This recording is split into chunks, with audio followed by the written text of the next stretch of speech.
Alhamdoulilah, fort heureusement, c'est pas quelque chose qui a fait que tout le bâtiment a pris feu. Alhamdoulilah. Les prises de parole qui vont avoir lieu après vont vous montrer qu'en fait, ce qui s'est passé aujourd'hui, ce qui se passe aujourd'hui, le climat dans lequel on vit, c'est très compliqué. Je voulais avoir déjà un mot de remerciement à la collectivité, donc à la mairie de Bron, qui est là, avec des élus qui sont parmi nous, alors qui souhaitent être discrets, mais on les remercie puisqu'ils étaient là hier au moment de l'incendie, ils sont là avec nous aujourd'hui et ils seront encore là avec nous dans les années à venir pour continuer à travailler sur le projet de cette mosquée.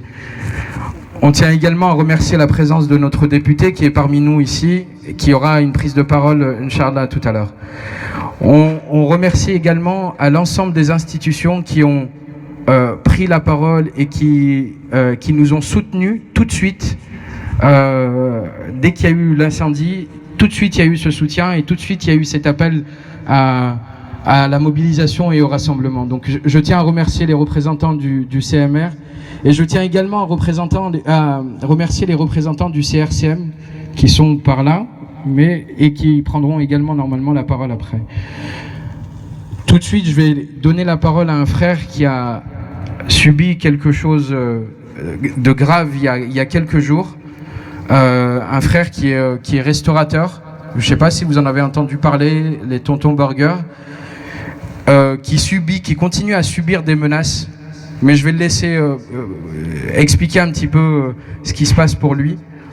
Et subhanallah, quand il a appris que la mosquée s'appelait Omar, il a dit mais moi aussi je m'appelle Omar, donc ça me fait plaisir de venir prendre la parole. Donc voilà, on l'accueille Inch'Allah pour qu'il puisse prendre la parole. Barakallahu fikum. Salam alaikum à tous et à toutes. Voilà, je m'appelle Omar Zario. Je sais pas, je m'appelle Omar Zario.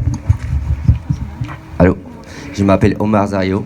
Voilà, quand je savais que la mosquée s'appelait Omar, je me suis touché directement. J'étais cible. Allô, ouais. Moi, j'ai un restaurant à Vez, au 28 quai Arlois.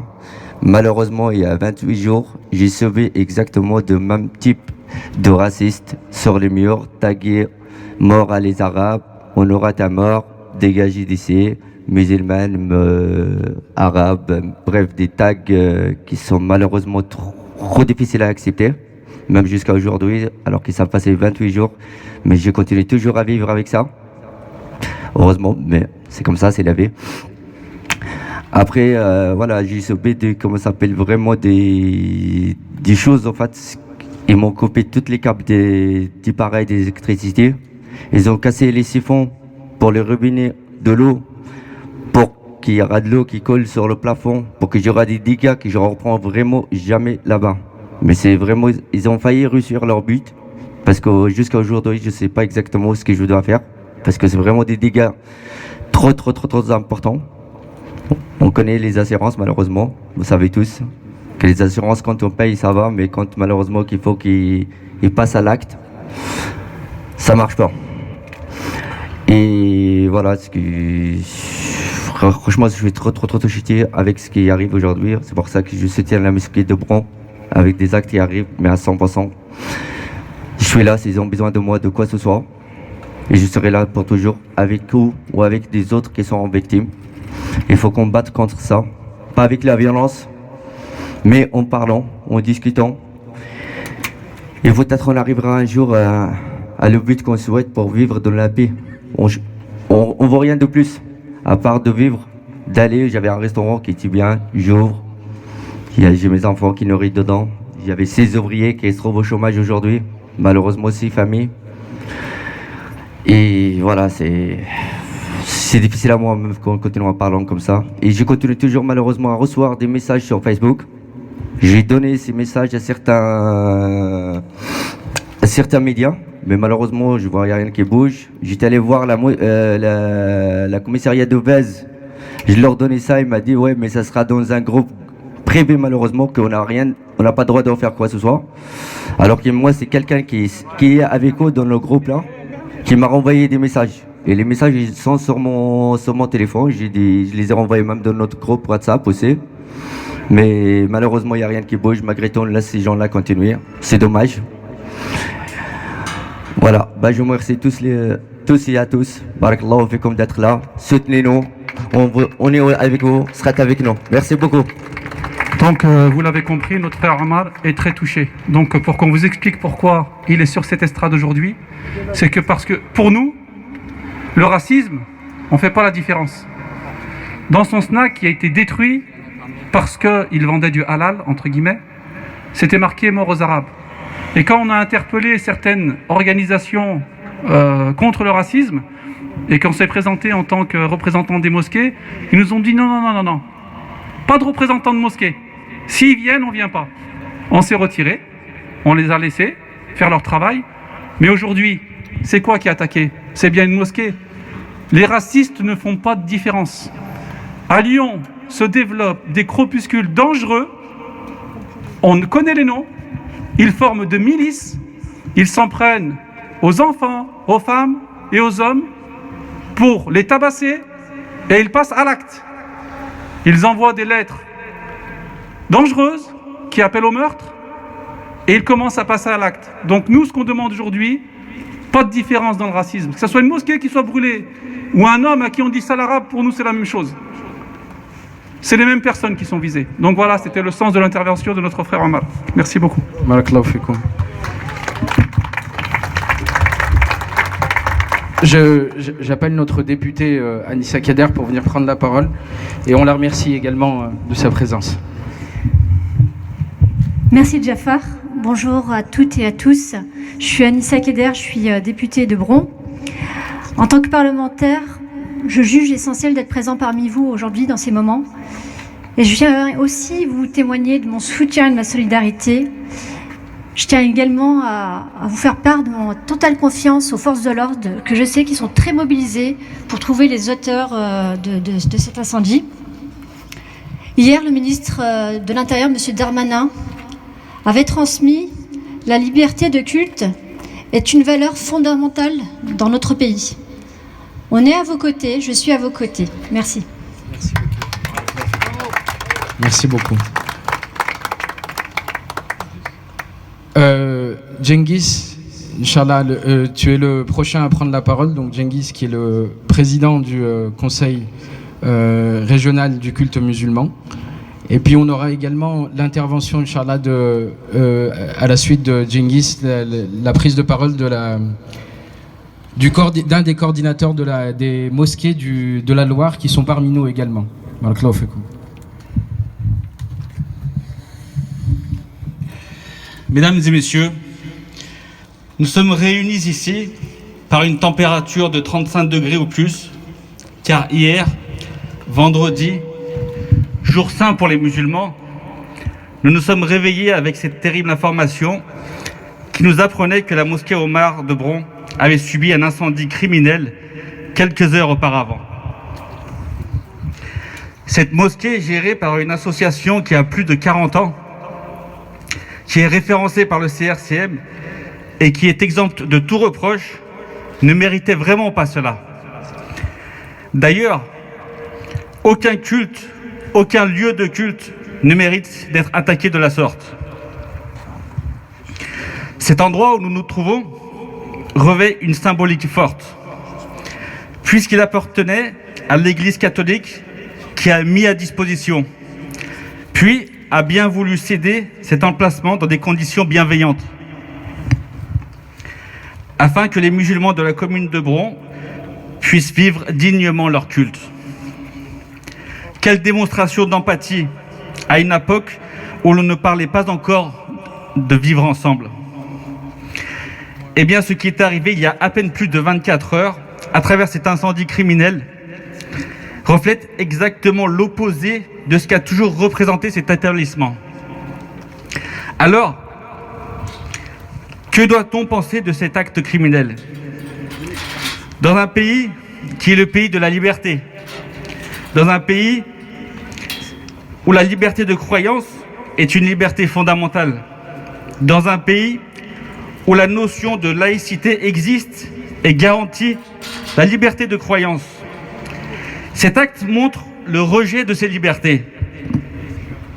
Bien sûr, cela ne concerne qu'une partie infime de la population. Mais cette infime partie de la population ose de plus en plus enfreindre la loi. Les mosquées, tout comme les synagogues et les églises, font partie du patrimoine français.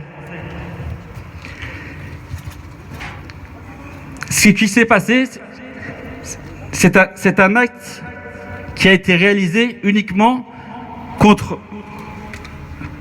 un bâtiment, uniquement parce que c'était une mosquée. Ces personnes sont visées uniquement parce que ce sont des musulmans. Je pense qu'il ne faut pas avoir peur d'attribuer l'adjectif d'islamophobe à cet acte.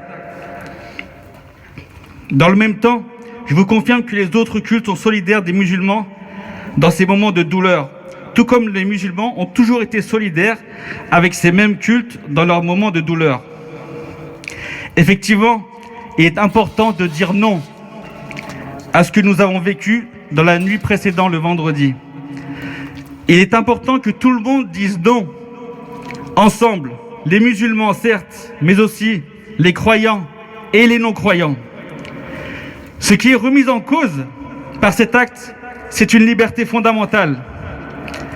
Et nous savons ô combien les valeurs de liberté sont importantes dans notre République. Nous avons été émus lorsque Notre-Dame a pris feu à Paris. Nous avons été tous émus également lorsque la cathédrale de Nantes s'est embrasée. Aujourd'hui, nous sommes rassemblés pour dire non à cet acte volontaire contre la mosquée Omar à Bron. Bien sûr, je me joins à tout le conseil d'administration du CRCM pour à nouveau exprimer mon soutien aux responsables de cet établissement. Et je remercie également tous les responsables de mosquées et les imams qui ont fait le trajet depuis les autres départements, comme par exemple la Loire, l'Isère ou encore bien d'autres, pour venir exprimer leur soutien aux responsables de l'établissement Omar, ici à Bron. Mais nous aspirons surtout à ne plus avoir besoin de se rassembler pour ce type d'événement. Et pour cela, j'espère que l'enquête permettra de retrouver rapidement les auteurs de cet acte afin de les traduire en justice. Et à nouveau, je vous dis, vive la liberté. Merci à tous. Merci beaucoup. Barakallahu fik. Inch'Allah. Donc la personne suivante, c'est notre frère Youssef, qui est celui que je vous disais tout à l'heure, qui vient de la Loire, donc qui représente les mosquées de la Loire. Comme quoi, à Lyon, on est prêt à accueillir les Stéphanois. Bismillah wa salatu wa salam ala rasulillah. Assalamu alaikum wa rahmatullahi wa barakatuh. Bon, je suis venu, j'ai rien préparé comme discours, c'est le cœur qui va parler. Alors si on est là, je suis Youssef Roulam de la mosquée El Mustafa de Moreno, mais je me fais aussi le porte-parole du comité de coordination des mosquées de la Loire, de Saint-Étienne. Ce qui motive notre venue ici, c'est bien sûr notre volonté d'exprimer notre soutien et notre solidarité à nos frères de la mosquée Omar de Bron. Parce qu'en réalité, comme le prophète Mohammed sallallahu alayhi wa sallam a dit, lorsqu'un musulman est touché, on fait tous partie d'un même corps. Lorsqu'un musulman est touché, c'est toute la communauté qui est touchée. Et j'aimerais étendre la notion de communauté à la communauté nationale. En réalité, ce qu'on note aujourd'hui, c'est l'aboutissement malheureux de ce qui se passe depuis plusieurs années, c'est-à-dire une banalisation d'abord des propos islamophobes en France, malheureusement. Lorsqu'on voit jusqu'aux plus gros médias mainstream des personnes porteurs de ce message islamophobe, qui sont des inspirations pour des terroristes comme ceux de Nouvelle-Zélande, qui ont libre parole sur les médias, on ne peut pas s'étonner de voir malheureusement de tels actes aboutir.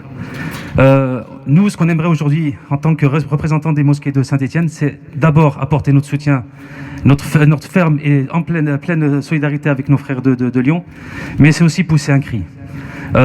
On est face à un gros danger. La France, la République, tout le monde pas simplement les musulmans, on est face à un gros danger, celui de la montée des haines et celui de la montée de l'intolérance en France.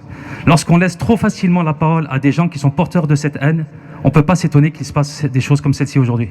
Donc c'est nous tous, musulmans, non musulmans, nous tous, on doit se mobiliser pour combattre ces discours de haine. Parce que, wallah, aujourd'hui, je suis désolé, c'est le cœur qui parle, mais c'est le cœur d'un musulman qui est touché, mais c'est aussi un cœur d'un musulman dans la France qui lutte tous les jours pour un vivre ensemble qui est touché. Il faut tous, je parle devant les représentants de l'État, je passe devant les représentants des cultes, il faut tous que main dans la main on se mobilise, vous aussi les fidèles, qu'on se mobilise pour que, enfin, il n'y ait plus ces discours, que ces discours soient punis parce qu'ils enfreignent la loi française. Ces discours qui sont courants partout, sur Internet, dans les médias, etc. Et j'ai peur d'une chose, c'est qu'un jour on meurt parce qu'on est musulman. Barakallahu fikum, salam alaikum. Barakallahu fik, frère Youssef. Par la même occasion, on a également les frères du 01. Alors je sais qu'il y a d'autres départements de la région qui sont parmi nous. On va essayer de faire rapide, Inch'Allah. Donc il va intervenir également au nom des mosquées de l'Ain. Salam alaikum wa rahmatullahi wa barakatuh. Bonjour à tout le monde. Je m'appelle Hamza Diri, je suis président de la mosquée de Meximieux. Donc on est là, je me suis déplacé avec certains fidèles du département de l'Ain pour donner soutien et soutenir nos frères qui... on a vécu, nous, à Meximieux, lors de notre construction, on a été touchés par les identitaires, on a eu des actes de casse, de vol, jusqu'à que ça a été personnel, ça a été jusqu'à chez moi, dans ma maison, ils ont essayé de brûler ma maison et puis ils ont tagué les portes de ma maison. Donc on sait ce que vous vivez, les fidèles de Bran, parce qu'on l'a vécu. Et voilà, aujourd'hui on est là pour crier haut et fort, il faut que ça s'arrête. On ne peut plus tolérer ça. On est dans un pays libre, on est citoyen. Nos parents, ils ont été, nos grands-pères, ils sont les premières générations, ils ont construit la France après la guerre. Nous, on est là, on est français, on a nos enfants, on travaille, on paye nos enfants, nos impôts ici. On demande juste à vivre notre foi et à vivre ensemble avec tout le monde. Athées, chrétiens, n'importe qui est français, on est là, on est citoyens, on vivre ensemble. Donc, ces gens-là qui sèment la haine, nous, on ne va pas répondre par la haine. On ne répond pas par la haine. Nous, on est là, il y a les lois, on va demander réparation et il faut que ça soit fait au plus tôt. Et je soutiens encore les fidèles, les responsables des mosquées de Bran. Et nasallallahu subhanahu wa ta'ala yarfa hada al-mashakil al-muslimin wa barakallahu fikum wa assalamu alaykum wa rahmatullahi wa barakatuh. Wa alaykum salam, barakallahu fik. Maintenant, je donne la parole, Inch'Allah, à notre frère Hafid Sekri, qui ont écrit une tribune il y a quelques semaines en arrière par rapport à ce qui se passe aujourd'hui sur les actes de haine contre les musulmans. Donc je le laisse prendre la parole et nous lire la tribune, Inch'Allah. Merci Jafar. Bonjour à toutes et à tous. Le 30 juin dernier, 2020, un collectif a rédigé une tribune « Lutter contre la haine anti-musulmane » qui a été publiée par le quotidien Libération. Contre les groupuscules identitaristes et séparatistes qui entretiennent le mythe d'une islamisation de la France, la création d'une commission d'enquête parlementaire sur la haine à l'égard des musulmans s'impose.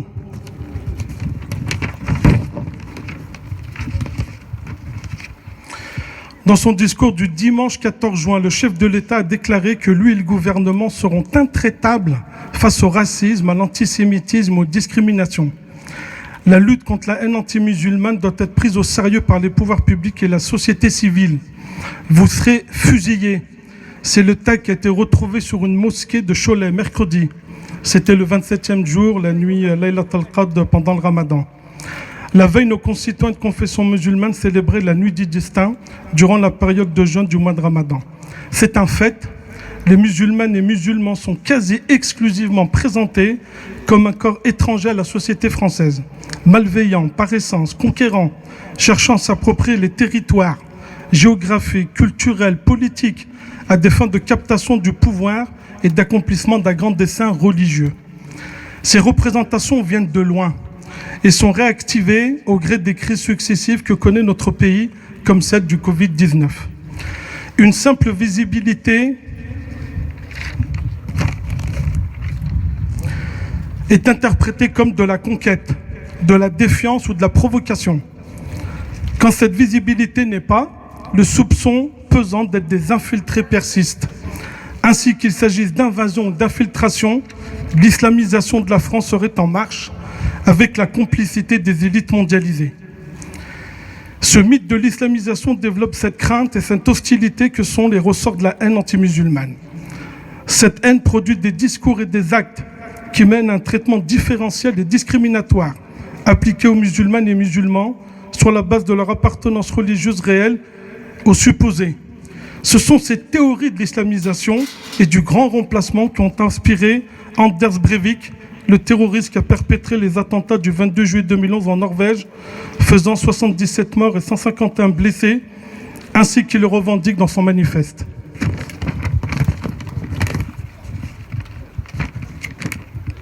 De même, le suprémaciste blanc Brenton Tarrant, à l'origine des attentats de Christchurch en Nouvelle-Zélande, contre les mosquées Al-Noor et Linwood, en pleine prière du vendredi du 15 mars 2019, faisant 51 morts, hommes, femmes et enfants, et qui vient de plaider coupable, se dit admirateur du chevalier justicier Breivik.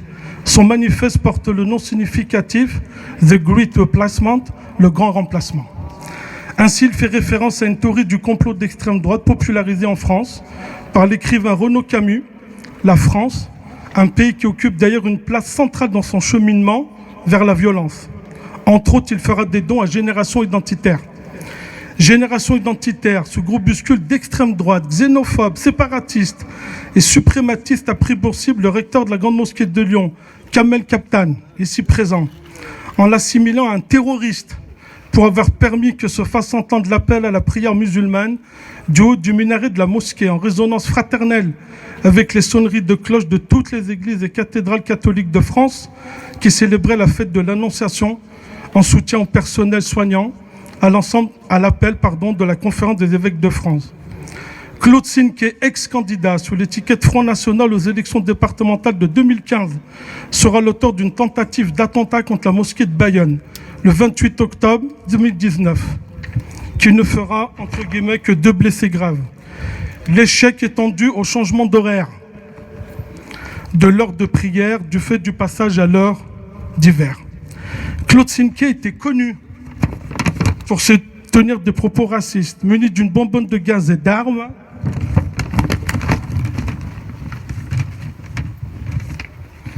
Il était en avance. Cette même mosquée taguée à plusieurs reprises assassin et sale arabe était prise pour cible en 2009 lors de sa construction par le Front National. En juin 2018, un groupe lié à l'extrême droite qui projetait des attaques ciblant des musulmans est arrêté par les services antiterroristes qui fait un travail extraordinaire. En octobre 2017, un précédent coup de filet avait conduit à l'arrestation d'une dizaine de militants d'extrême droite pour association de malfaiteurs terroristes criminels. Les protagonistes étaient soupçonnés d'appartenir au groupe OAS, nom donné aux références au cycle de l'organisation de l'armée secrète, responsable d'une campagne sanglante contre l'indépendance de l'Algérie au début des années 60. Leur objectif était de commettre un attentat contre des lieux de culte musulmans, des hommes politiques, des migrants ou encore des militants antifascistes. Ainsi, les multiples discours réactionnaires qui, dans l'espace public, démonisent les musulmanes et musulmans, conduisent à ce que des groupes se sentent suffisamment soutenus pour passer à l'acte. De leur pensée, la France submergée par des musulmans, derrière chacun desquels se cache un islamiste, a des actes sanglants. Refonder l'arc républicain, le théâtre destructeur du mythe de l'islamisation sur fond du mythe du grand remplacement nous amène à devoir prendre au sérieux la question de la lutte contre la haine anti-musulmane. Dans une étude récente sur les comportements racistes et les discriminations envers les musulmans de France, la DILCRA et la Fondation Jean Jaurès, 42% des musulmans vivant en France ont fait l'objet d'au moins une forme de discrimination liée à la religion au cours de leur vie. Et pour beaucoup, il ne s'agit pas d'une lointaine expérience, mais d'un problème auquel ils ont été récemment confrontés. Ainsi, je termine. Nous appelons les plus hautes autorités de l'État pour mettre hors d'état de nuire ces groupuscules identitaristes, séparatistes, qui font de la haine anti-musulmane leur cheval de bataille. Nous appelons nos parlementaires à la mise en place d'une commission d'enquête parlementaire sur la haine anti-musulmane qui aurait la capacité de dresser un état des lieux indépendant et objectif sur cette forme de racisme, de xénophobie et les moyens de les combattre, en bonne intelligence entre le monde politique, nos institutions républicaines et la société civile. Notre République doit combattre cette forme de radicalisation et de séparatisme sans faille. L'heure est à l'union nationale sur tous les fronts. Merci.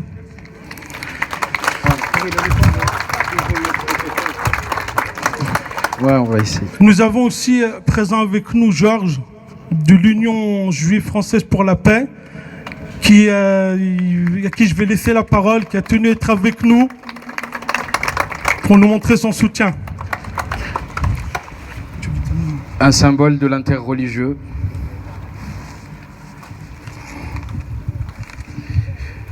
Bonjour à tous.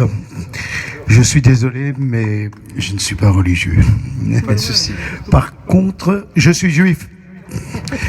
Je suis membre de l'Union française, l'Union juive française pour la paix.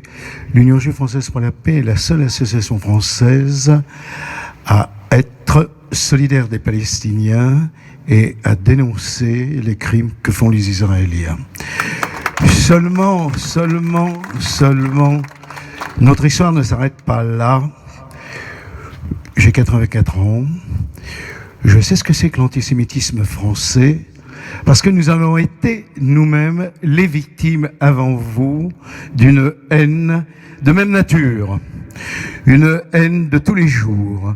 Une haine qui amenait à l'époque la France, les Français, à faire exactement ce qui vient d'être fait hier, ici, avec les mêmes mots, les mêmes méthodes et les mêmes menaces de mort qui ont émaillé toute l'histoire de la France de Vichy, qui était celle de la France normale. Aujourd'hui, les camarades du Bureau national, dont je fais partie, m'ont laissé hier soir un message me demandant si aujourd'hui je pouvais venir vous transmettre notre solidarité absolue, aussi bien pour la section lyonnaise de l'UGFP que pour le Bureau national dont je suis membre. Il ne faut pas se tromper. Et des camarades l'ont dit, des amis l'ont dit avant. Il n'y a qu'un seul mot pour définir ce racisme, c'est l'islamophobie. Une islamophobie galopante, dangereuse.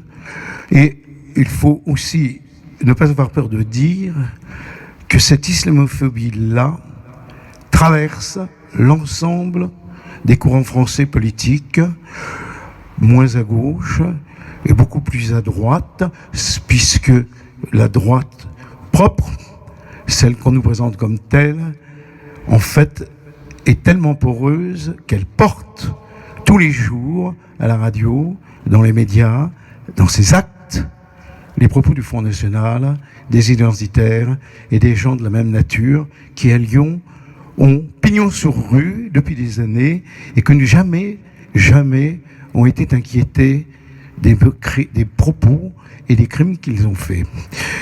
Aujourd'hui, au niveau national, et malheureusement pas à Lyon encore, et dans la région, nous avons créé un front antiraciste et en même temps décolonial. Parce qu'il nous semble que si nous continuons à parler de la France, de la liberté, des droits de l'homme et autres, sans dire la nature du racisme actuel, nous n'en sortirons pas. Et il faut aujourd'hui, à mon humble avis, puisque au niveau national, je suis porteur de ces propos, je pense qu'il faut que nous unissions, juifs et musulmans, ensemble, pour lutter contre ce racisme dont les racines coloniales traversent toute l'histoire de la Troisième République à aujourd'hui de la France. Si nous ne prononçons pas ces mots, si nous parlons d'accidents à droite et à gauche, nous nous trompons complètement. Il n'y a pas d'accident. Il y a quelque chose de cohérent, quelque chose de méthodique, et il faut le nommer. Et à Lyon, où la porosité politique entre la droite extrême et l'extrême droite est telle que c'est devenu insupportable et qu'il faut que nous le disions.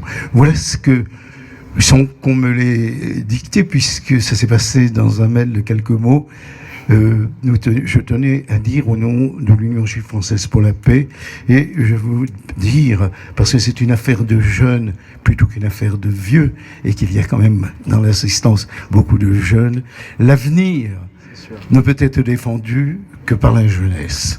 Je vous remercie. Merci beaucoup. Merci à vous. Merci pour votre intervention. Merci pour vos paroles. Et une dernière parole d'une association, la LDH, si elle veut bien prendre la parole. Et puis après, on aura, Inch'Allah, on clôturera avec Monsieur Kaptan et notre imam, Cheikh Abdelhaq.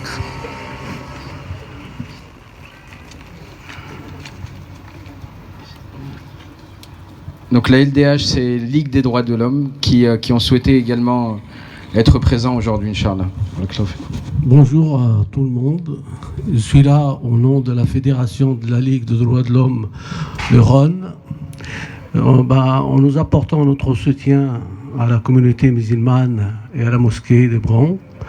Et c'est pour ça qu'on est là et on va essayer d'être là avec eux pour l'avenir. Essayer de dénoncer ces actes criminels et anti-communautaires, anti-musulmans, anti-juifs, antisémites, etc. Et c'est pour ça on continue le combat, et le combat c'est pas facile, et il faut tout le monde qui soit solidaire pour freiner ces haines des racismes. Voilà, je n'ai pas grand chose à dire. Merci beaucoup pour ces petits mots. Kamal, Inch'Allah, je te prie de venir pouvoir prendre la parole. Cheikh Abdelhaq. Maintenant ou là? D'accord. Je te laisse le micro. Bismillahirrahmanirrahim. Salatu salam ashrafil mursalin.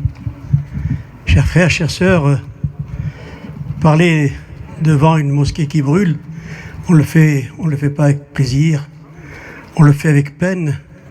On le fait avec peine parce que des mosquées dans notre région, il y en a eu beaucoup qui ont été, il y a eu des tentatives. Je parle depuis 2003, les 3 mosquées à Annecy, les mosquées de Vénissieux, de Saint-Priest, il y a quelques années. Tout ça nous rappelle ou nous ramène à cette époque qui fait qu'aujourd'hui, l'islam et les musulmans ne sont pas en sécurité. Et chaque fois aujourd'hui qu'on parle des musulmans et de l'islam, c'est pour les présenter comme étant l'origine des violences. Or aujourd'hui, la violence n'est pas chez nous, elle est chez les autres qui, en catimini le soir, dans les nuits noires, viennent mettre le feu à nos mosquées, viennent nous insulter comme ça a été fait à la grande mosquée de Lyon où on a projeté, viennent dans le métro, dans certains commerces. Aujourd'hui, je pense que la situation que nous vivons n'est pas une situation enviable, je dirais. Être musulman aujourd'hui, c'est une situation très difficile à assumer. Et c'est parce que nous sommes musulmans qu'il va falloir nous battre.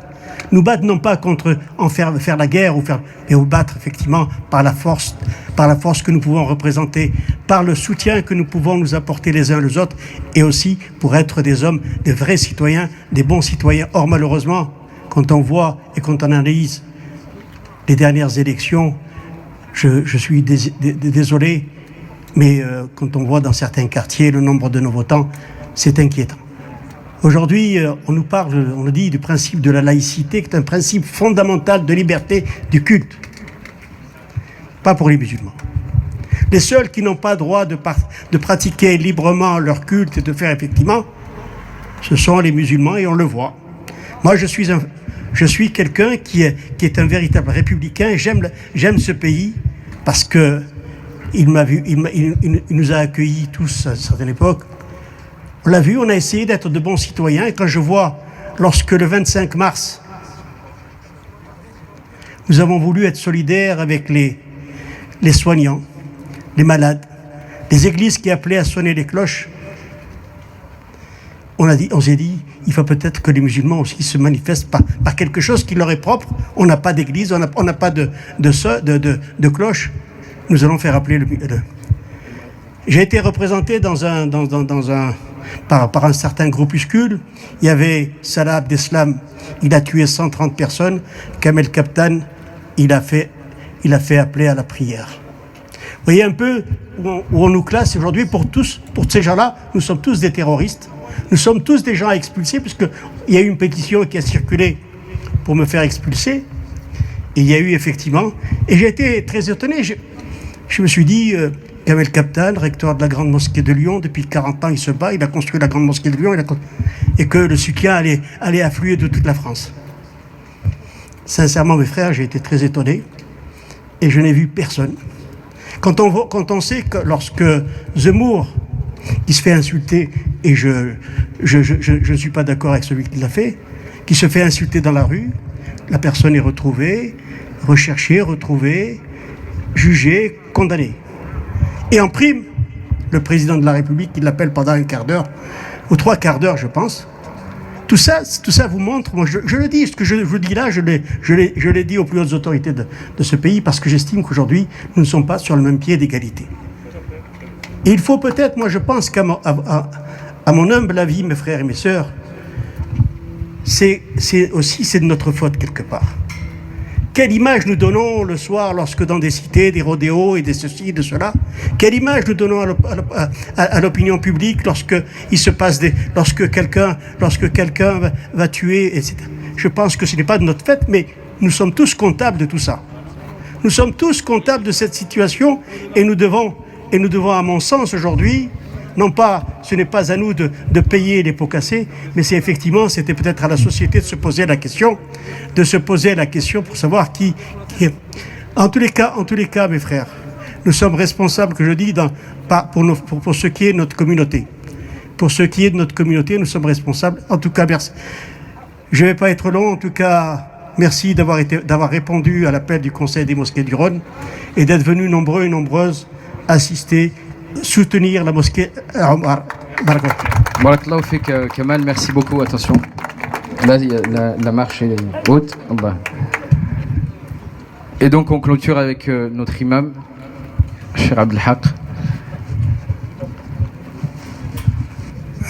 Salam alaikum wa rahmatullahi wa barakatuh. Bonjour à tous et à toutes.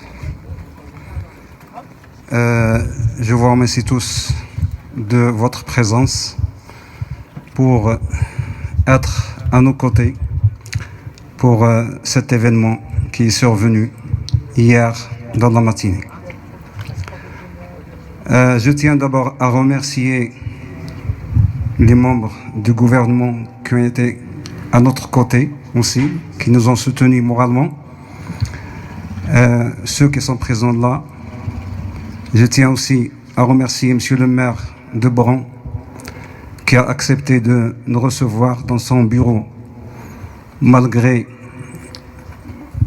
le fait qu'elle n'a pas beaucoup de temps, et puis qu'il nous a fixé aussi un rendez-vous au mois de septembre, après les vacances. Je fais appel à tous les musulmans par rapport à ce qui s'est passé. Je n'ai pas besoin de répéter tout ce qui a été dit par les frères, c'était suffisant.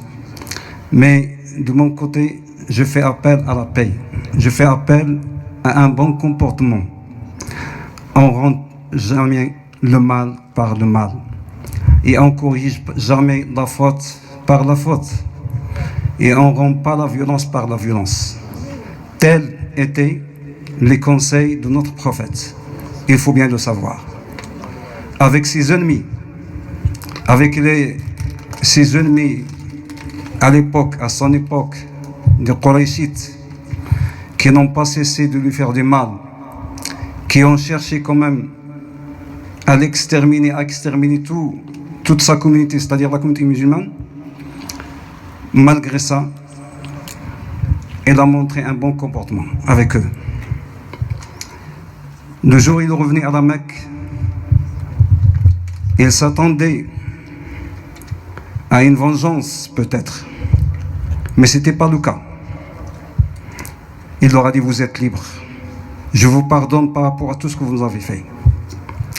D'autre part aussi, vis-à-vis des autres cultes ou toute autre tendance ou toute croyance dans notre religion, et c'était aussi les conseils et les recommandations de notre prophète, chacun est libre. Chacun est libre dans sa croyance. On n'a jamais incité les gens par force, par la force, à croire à ce qu'on croit. Parce que chacun est libre de croire ce qu'il veut. Nous, on n'est pas là à juger les gens. Et aussi, on ne doit pas désigner des doigts telle ou telle personne ou telle communauté par rapport à ce qui s'est passé. Laissons l'État faire son travail. Hier, il y avait la police scientifique avec la police criminelle qui sont venus aussi pour faire leur enquête. On laisse faire les choses.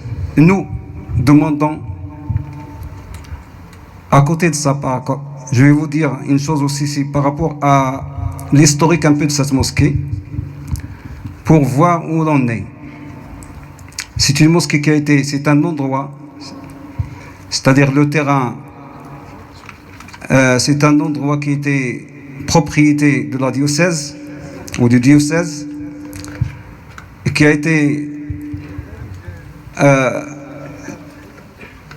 pas légué, je dirais pas légué aux musulmans, mais ils leur ont donné la permission de faire leur prière depuis 79. C'est-à-dire que cet endroit, c'est le plus ancien, c'est pas un des plus anciens, c'est le plus ancien lieu de culte, c'est la plus ancienne mosquée, c'est une mosquée dans la région, c'est-à-dire à Lyon. C'est dans la région d'Iran aussi. Depuis 79, voilà plus de 40 ans. Le diocèse a fait une proposition de vente. Et malgré le fait qu'il y avait des promoteurs qui se sont proposés pour l'acheter, ils ont quand même décidé de le vendre aux musulmans parce qu'ils voulaient que ça reste un lieu de culte. C'était en 2001. Et depuis, pour qu'on puisse vivre dans l'harmonie et qu'on puisse faire notre prière dans cette harmonie, on voulait justement construire. Et on avait demandé un permis de construire. C'était en 2016. Sauf qu'il y avait un terrain plus ou moins de malentente avec l'ancien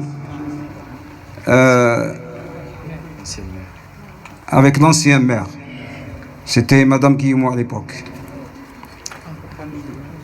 Bon. Elle n'a jamais accepté de le recevoir. Ça, c'est un autre problème. C'est son problème. La raison, on ne sait pas pourquoi.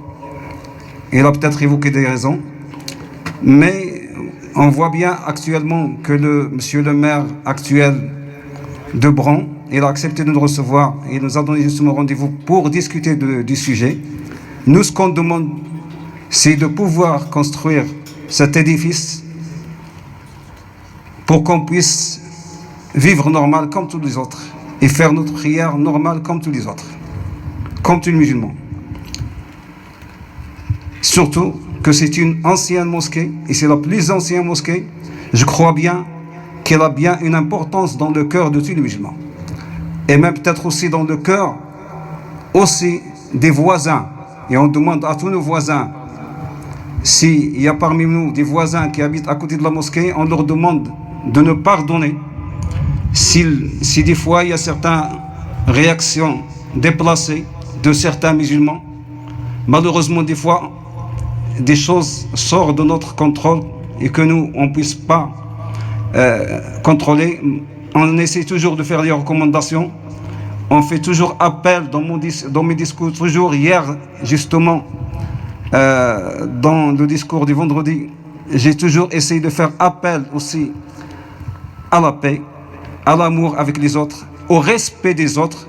Ça fait partie de nos principes. Ce n'est pas une chose qu'on va inventer. Et au respect aussi des valeurs de la République. On demande aussi une chose aux autorités locales, de pouvoir aussi faire, surtout, qu'il y ait une surveillance plus ou moins permanente par les forces d'ordre par rapport à ce qui s'est passé. dans cette mosquée et qu'ils puissent aussi, s'il est possible, d'installer des caméras de surveillance pour être au moins protégés de tout ce qui puisse arriver. Et je vous remercie tous de votre présence. Ceux que j'ai cités au début, ceux que je connais pas, mais Allah subhanahu wa ta'ala le connaît tous. Je vous remercie à tout le monde de votre soutien et j'espère qu'on pourra continuer dans la paix et dans l'harmonie dans ce pays qu'on a tous aimé. Barakallahu fik.